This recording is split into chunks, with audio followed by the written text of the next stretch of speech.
प्रधानमंत्री नरेंद्र मोदी जी के 11 वर्ष गौरवशाली शासनकाल की भारतीय जनता पार्टी कार्यालय में सतना के लोकप्रिय महापौर ताम्रप्रकाश जी ने गिनाई मोदी जी के 11 वर्ष की उपलब्धियां। आइए सुनते हैं उन्होंने माननीय प्रधानमंत्री को लेकर अपने उद्बोधन में क्या कहा। ताज़ा खबरों के लिए रीवा प्राइड न्यूज चैनल को लाइक और सब्सक्राइब करें। मुस्लिम समाज की माताओं बहनों का सम्मान बढ़ाने का काम अगर किसी ने किया तो श्री नरेंद्र मोदी जी ने किया। और उन्होंने घोषित किया कि जो 3 तलाक दे बोलेगा वो अपराधी कहलाएगा। ये हिंदुस्तान में उन्होंने पूरे विश्व के मुस्लिम देशों से डाटा इकट्ठा किए तो ध्यान में आया कि पाकिस्तान जैसे देश में भी 3 तलाक शब्द नहीं बोला जाता, हिंदुस्तान में बोला जाता है। कहां से ये परंपरा आ गई, कहां से बहनों के साथ इतना अत्याचार हो रहा था, उसको समाप्त किया और 3 तलाक बोलने वाले को उन्होंने अपराधी घोषित करने का एक्ट लाया। और आज हमारी मुस्लिम माताएं बहनें खुश हैं, संतुष्ट हैं। आप पूछो उन कश्मीर के मुस्लिम परिवार के माताओं बहनों से, मुस्लिम परिवार की माताओं बहनों से जिनका लड़का आतंकवादी बनने के लिए बंदूक उठाने में संकोच नहीं करता था, आज उसका बेटा डॉक्टर, इंजीनियर और सिंगर और इंडस्ट्री से बन रहा, उद्योगपति बन रहा, उसी कश्मीर में रहते। उसी का परिणाम है कि ऑपरेशन सिंदूर में पूरा कश्मीर का हिंदू और मुसलमान पाकिस्तान के खिलाफ खड़े होकर वहां पर पाकिस्तान मुर्दाबाद के नारे लगा रहा था। यही उसका परिणाम है जिसके कारण से वहां का कश्मीर का मुसलमान भी बहुत खुश है और बहुत संतुष्ट है। आप जरा पूछो उन 40 सैनिकों के परिवार से जिनको धोखे से पुलवामा में पाकिस्तान के आतंकवादियों ने बम उड़ाकर उनकी हत्या कर दी थी। जब 40 लोगों की हत्या की, मोदी जी से पूछा जाने लगा आप क्या कर रहे हैं, वो चुप रहे।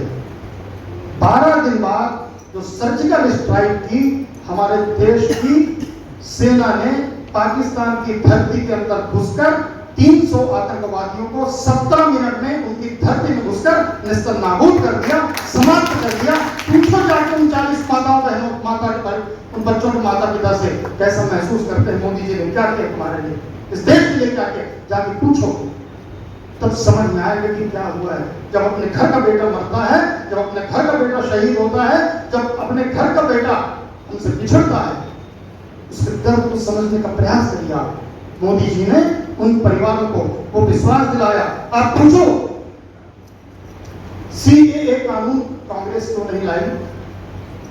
क्यों? इसलिए कि जो बांग्लादेश से घुसपैठी रोहिंग्या यहां हमारे देश में रह रहे हैं, आतंकवाद कर रहे हैं। अगर सीएए कानून ला देंगे तो उनकी पोल खुल जाएगी, उनको अपना देश वापस जाना पड़ेगा।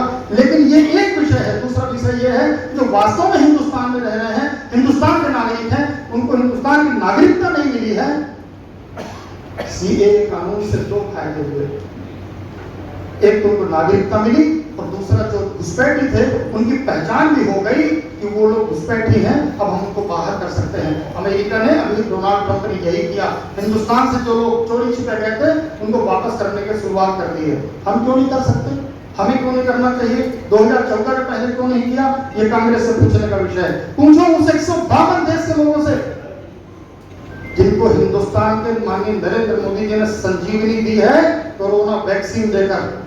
अपने हिंदुस्तान के 125-30 करोड़ की आबादी की तो रक्षा की, लेकिन 152 देशों में वैक्सीन देकर उस देश की रक्षा की और उसका परिणाम क्या हुआ? जिस देश का राष्ट्राध्यक्ष, राष्ट्रपति 6 बजे के बाद अपने महल से बाहर नहीं निकलता था, हमारे नरेंद्र मोदी जी जब उसके देश में जाते हैं तो 9 बजे रात महल छोड़कर रेड कार्पेट बिछाकर माननीय मोदी जी का स्वागत भी करता है और उनके पैर छूकर आशीर्वाद भी लेता है। यह मोदी जी की ताकत आज की। क्या नहीं किया इस 11 साल में? क्या क्या चाहिए?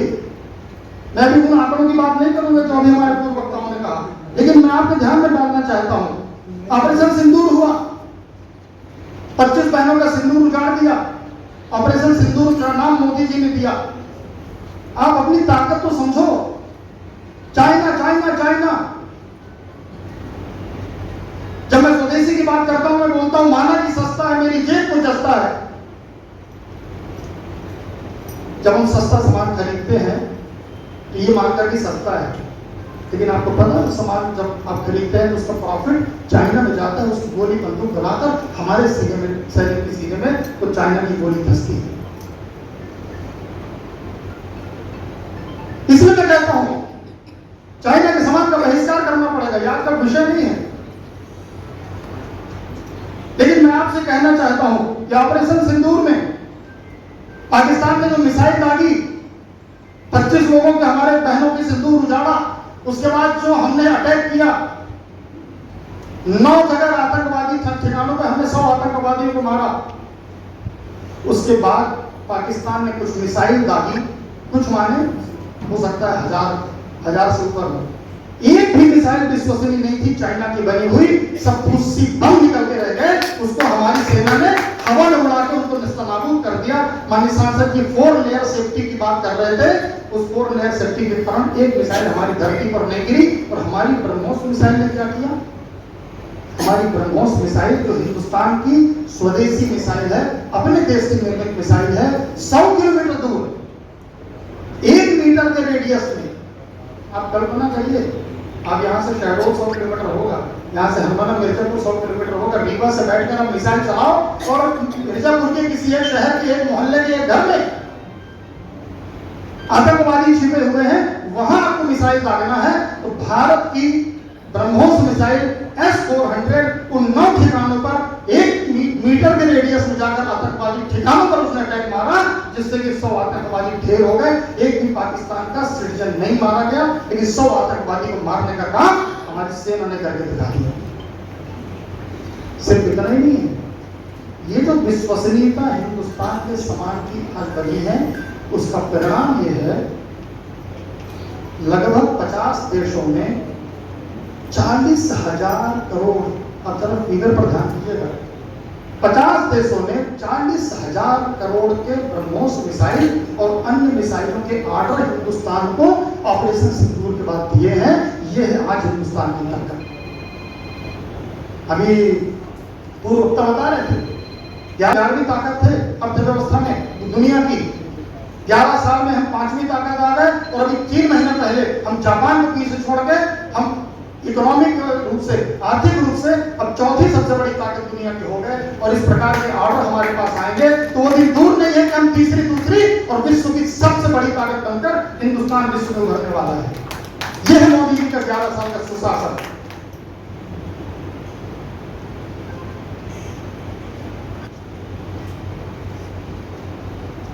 माननीय मोदी जी ने विकसित भारत के लिए 4 स्तंभों को आगे बढ़ाने का विषय रखा है। मैं बहुत जल्दी अपना विषय समाप्त करूंगा। गरीब, किसान, युवा और महिला,